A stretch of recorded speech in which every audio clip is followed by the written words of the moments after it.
নমস্কাৰ আপোনালোক সকলোকে নতুন এটা ভিডিঅ'লৈ স্বাগতম জনাইছোঁ। আমি আলোচনা কৰি আছোঁ আসাম পুলিচৰ ৰিটেন এক্সামৰ কাৰণে অতি গুৰুত্বপূৰ্ণ কিছুমান কুৱেশ্যন এনসাৰ। গতিকে আজিৰ এই ভিডিঅ'টোত আমি এক্সাম ৰিলেটেড অতি গুৰুত্বপূৰ্ণ কিছুমান কুৱেশ্যন এনসাৰ ডিছকাছ কৰিম। গতিকে ভিডিঅ'টো শেষলৈ চাই থাকিব, স্কিপ নকৰিব। চ' আজিৰ ছিৰিজৰ প্ৰথম কুৱেশ্যনটো দিয়া আছে, কোনটো আন্তৰ্জাতিক বিত্তীয় নিধি? ঠিক আছে। চ' অপশ্যন 4টা দিয়া আছে। ইয়াৰ ভিতৰত শুদ্ধ এনসাৰ হ'ব অপশ্যন চি, IMF, অৰ্থাৎ IMF হৈছে আন্তৰ্জাতিক বিত্তীয় নিধি। ঠিক আছে, অপশ্যন চি হৈছে শুদ্ধ এনসাৰ, মনত ৰাখিব। নেক্সট পৰৱৰ্তী কুৱেশ্যনটো দিয়া আছে, ভাৰতৰ জাতীয় খেল কি? অপশ্যন সমূহ দিয়া আছে, ধনুবিদ্যা, ক্ৰিকেট, হকী, ফুটবল। ইয়াৰে কোনটো খেল ভাৰতৰ জাতীয় খেল হিচাপে গণ্য কৰা হয়?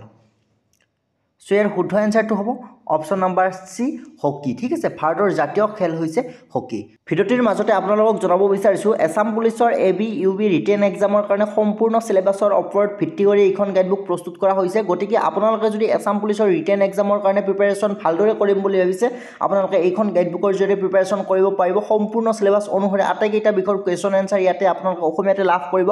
A to Z সকলো বিষয়ৰ কুৱেশ্যন এনসাৰ আপোনালোকে GK, ইংলিছ, মেথমেটিক্স, ৰিজনিং গোটেইকেইটা বিষয়ৰ question answer A to Z আপোনালোকে লাভ কৰিব। এইখন গাইডবুকৰ পৰা আপোনালোকে ৰিটেন এক্সামত যথেষ্টখিনি মাৰ্কছ স্ক'ৰ কৰিব পাৰিব। এইখন গাইডবুক সম্পূৰ্ণ চিলেবাছ অনুসৰি ভিত্তি কৰি বনোৱা হৈছে অসমীয়া মাধ্যমত। গোটেইখিনি কুৱেশ্যন এনসাৰ মোবাইলতে আপোনালোকে পঢ়িব পাৰিব। যিসকলে এতিয়া ডাউনলোড কৰি লয় নাই, ডাউনলোড কৰি ল'ব পাৰিব। লিংক এই ভিডিঅ'টোৰ তলত ডেছক্ৰিপশ্যন বক্সত দিয়া আছে। সেই লিংকত ক্লিক কৰি আপোনালোকে ন্যূনতম মূল্যত ডাউনলোড কৰি মোবাইলতে প্ৰিপাৰেশ্যন চলাই নিব পাৰিব আৰু আপোনালোকৰ যি পুলিচ হোৱাৰ সপোন, সেই সপোন সাৰ্থক কৰিব পাৰিব। ঠিক আছে। চ' নেক্সট পৰৱৰ্তী কুৱেশ্যনটো দিয়া আছে, হকী খেলৰ জন্মস্থান ক'ত হয়? আমি ইতিমধ্যে পাই আহিছোঁ, হকী খেল ভাৰতৰ জাতীয় খেল। গতিকে হকী খেলৰ জন্মস্থান ক'ত হ'ব? হকী খেলৰ জন্মস্থান ভাৰতত হ'ব। ঠিক আছে, অপশ্যন বি হৈছে শুদ্ধ এনসাৰ, মনত ৰাখিব। হকী খেলৰ জন্মস্থান ভাৰতত। নেক্সট পৰৱৰ্তী কুৱেশ্যনটো দিয়া আছে, কোনগৰাকী টেনিছ খেলুৱৈক আইৰণ ওমেন বুলি জনা যায়? কোনগৰাকী টেনিছ খেলুৱৈক আইৰণ ওমেন বুলি জনা যায়? অপশ্যন 4টা আছে, সেৰেনা উইলিয়ামছ, মাৰ্টিনা নাভ্ৰাটিলোভা আৰু নিৰুপমা বৈদ্যনাথ আৰু ভেনাছ উইলিয়ামছ। ইয়াৰে কোনগৰাকী খেলুৱৈক আইৰণ ওমেন বুলি জনা যায়? চ' ইয়াৰ শুদ্ধ এনসাৰটো হ'ব অপশ্যন বি। ঠিক আছে, মাৰ্টিনা নাভ্ৰাটিলোভাক আইৰণ ওমেন বুলি কোৱা হয়। অপশ্যন বি শুদ্ধ এনসাৰ, ভালদৰে মনত ৰাখিব নামটি। নেক্সট কুৱেশ্যনটো দিয়া আছে, LCDৰ সম্পূৰ্ণ অৰ্থ। LCDৰ সম্পূৰ্ণ অৰ্থ কি? LCDৰ সম্পূৰ্ণ অৰ্থ কি? চ' ফুল ফৰ্মসমূহ দিয়া আছে। ইয়াৰ ভিতৰত শুদ্ধ এনসাৰটো হ'ব অপশ্যন চি। ঠিক আছে, লিকুইড ক্ৰাইষ্টেল ডিছপ্লে। ঠিক আছে, LCDৰ সম্পূৰ্ণ অৰ্থ হৈছে লিকুইড ক্ৰাইষ্টেল ডিছপ্লে, ভালদৰে মনত ৰাখিব। নেক্সট পৰৱৰ্তী কুৱেশ্যনটো দিয়া আছে, তলত উল্লেখ কৰা কোনখন দেশে মেগছেছেছ বঁটা প্ৰদান কৰে? America, Philippines, Japan. চ' ইয়াৰ শুদ্ধ এনসাৰ কি হ'ব? কোনখন দেশে মেগছেছেছ বঁটা প্ৰদান কৰে? তিনিটা অপশ্যন দিয়া আছে, আমেৰিকা, ফিলিপাইনছ, জাপান। চ' ইয়াৰ শুদ্ধ এনসাৰটো হ'ব অপশ্যন বি। ঠিক আছে, ফিলিপাইনছ দেশে মেগছেছেছ বঁটা প্ৰদান কৰে। ইম্পৰ্টেণ্ট কুৱেশ্যন, ইতিমধ্যে আসাম গভৰ্ণমেণ্টৰ পৰীক্ষাত ৰিপিট হৈছে এই কুৱেশ্যনটো, গতিকে ভালদৰে মনত ৰাখিব। মেগছেছেছ বঁটা ফিলিপাইনছ দেশে আগবঢ়ায়। ঠিক আছে। নেক্সট পৰৱৰ্তী কুৱেশ্যনটো দিয়া আছে, উৰাজাহাজ কি ধাতুৰে নিৰ্মাণ কৰা হয়? উৰাজাহাজ কি ধাতুৰে নিৰ্মাণ কৰা হয়? অপশ্যন 4টা আছে, টাংষ্টেন, টাইটানিয়াম, লিথিয়াম, এলুমিনিয়াম। কোনটো ধাতুৰে উৰাজাহাজ নিৰ্মাণ কৰা হয়?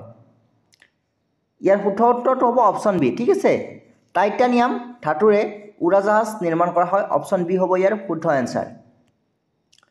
নেক্সট পৰৱৰ্তী কুৱেশ্যনটো দিয়া আছে, আধুনিক চলচ্চিত্ৰৰ শ্বেক্সপিয়াৰ বুলি কাক কোৱা হয়?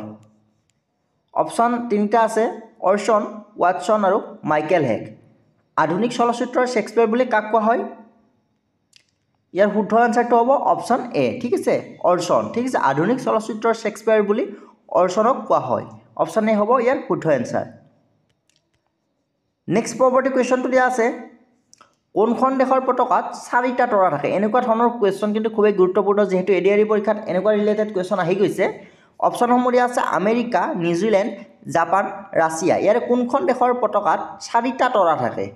বহুত গুৰুত্বপূৰ্ণ কুৱেশ্যন হয়, আসাম গভৰ্ণমেণ্টৰ যিহেতু পৰীক্ষাত আহি গৈছে, আসাম পুলিচৰ পৰীক্ষাৰ কাৰণে ইম্পৰ্টেণ্ট হয়। আপোনালোকে বিভিন্ন দেশৰ পতাকাসমূহ জানিব লাগিব। ইয়াৰ শুদ্ধ আনসাৰটো হ'ব অপশ্যন বি। ঠিক আছে, নিউজিলেণ্ড। নিউজিলেণ্ড দেশৰ পতাকাখনত 4টা কি আছে? ষ্টাৰ আছে। 4টা ষ্টাৰ আছে। কোনখন দেশৰ পতাকাত 4টা ষ্টাৰ আছে? নিউজিলেণ্ড দেশৰ পতাকাত 4টা ষ্টাৰ আছে।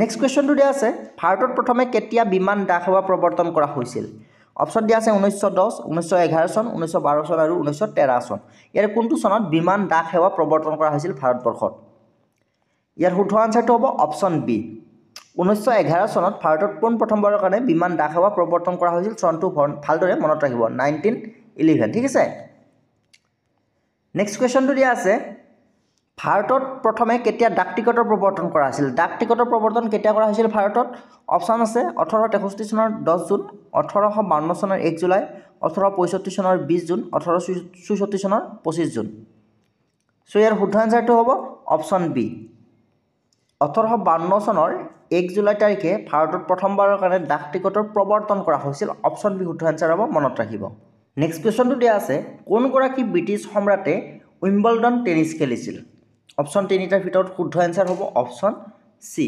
সম্ৰাট ষষ্ঠ জৰ্জে উইম্বলডন টেনিছ খেলিছিল অপশ্যন সি শুদ্ধ আনসাৰ নেক্সট পৰৱৰ্তী কুৱেশ্যনটো দিয়া আছে খুবেই গুৰুত্বপূৰ্ণ ইম্পৰ্টেণ্ট কুৱেশ্যন ভাৰতনাট্যমৰ উৎপত্তি ক'ত হৈছিল ভাৰতনাট্যমৰ উৎপত্তি ক'ত হৈছিল মণিপুৰ পাটনা জবলপুৰ উৰিষ্যা ইয়াৰ শুদ্ধ আনসাৰ হ'ব অপশ্যন ডি উৰিষ্যাত হৈছিল ভাৰতনাট্যমৰ উৎপত্তি ঠিক আছে নেক্সট কুৱেশ্যনটো দিয়া আছে ভাৰতীয় চিনেমাত অভিনয় কৰা প্ৰথমগৰাকী বিদেশী অভিনেত্ৰী কোন আছিল ভাৰতীয় চিনেমাত অভিনয় কৰা প্ৰথমগৰাকী বিদেশী অভিনেত্ৰী কোন আছিল অপশ্যনসমূহৰ পৰা শুদ্ধ আনসাৰ হ'ব অপশ্যন বি ঠিক আছে ডৰথি কিংডম ভাৰতীয় চিনেমাত অভিনয় কৰা প্ৰথমগৰাকী বিদেশী অভিনেত্ৰী আছিল ডৰথি কিংডম অপশ্যন বি ইয়াৰ শুদ্ধ আনসাৰ হ'ব সো এইখিনিতে পুনৰবাৰ আপোনালোকক জনাব বিচাৰিছোঁ আপোনালোকে যদি ইতিমধ্যে ফিজিকেল এক্সামিনেশ্যন আপোনালোকে পাছ কৰিছে তেতিয়াহ'লে আপোনালোকে ৰিটেন এক্সামৰ কাৰণে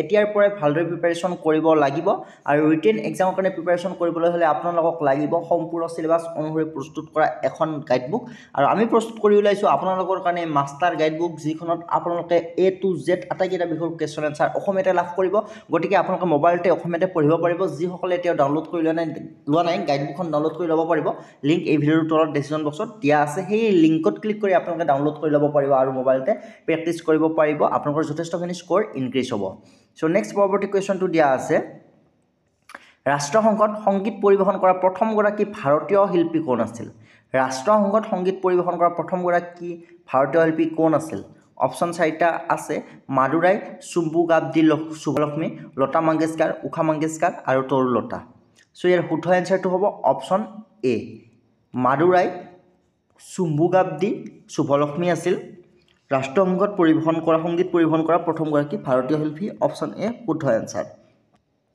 নেক্সট পৰৱৰ্তী কুৱেশ্যনটো দিয়া আছে বিশ্বৰ প্ৰথম চিনেমাস্কোপ চিনেমাখনৰ নাম কি বিশ্বৰ প্ৰথম চিনেমাস্কোপ চিনেমাখনৰ নাম কি আছিল Hilton the fire D rock আৰু এছ ইয়াৰ শুদ্ধ আনসাৰটো হ'ব option number C D rock ঠিক আছে বিশ্বৰ প্ৰথম চিনেমাস্কোপ চিনেমাখনৰ নাম আছিল ডি ৰক অপশ্যন চি ইয়াৰ শুদ্ধ আনসাৰ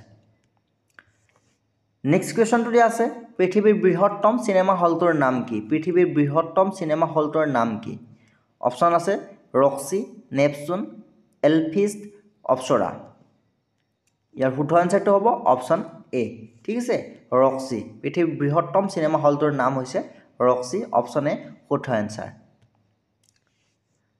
নেক্সট কুৱেশ্যনটো দিয়া আছে ভাৰতৰ সৰ্বপ্ৰথম সবাক চিনেমাখনৰ নাম কি সবাক চিনেমাখনৰ নাম কি অপশ্যন আছে ৰাজা হৰিশ্চন্দ্ৰ মুক্তি নচিব আৰু আলমাৰা ইয়াৰ শুদ্ধ আনসাৰটো হ'ব অপশ্যন ডি আলমাৰা ভাৰতৰ সৰ্বপ্ৰথম সবাক চিনেমাখনৰ নাম হৈছে আলম আৰা অপশ্যন ডি শুদ্ধ আনসাৰ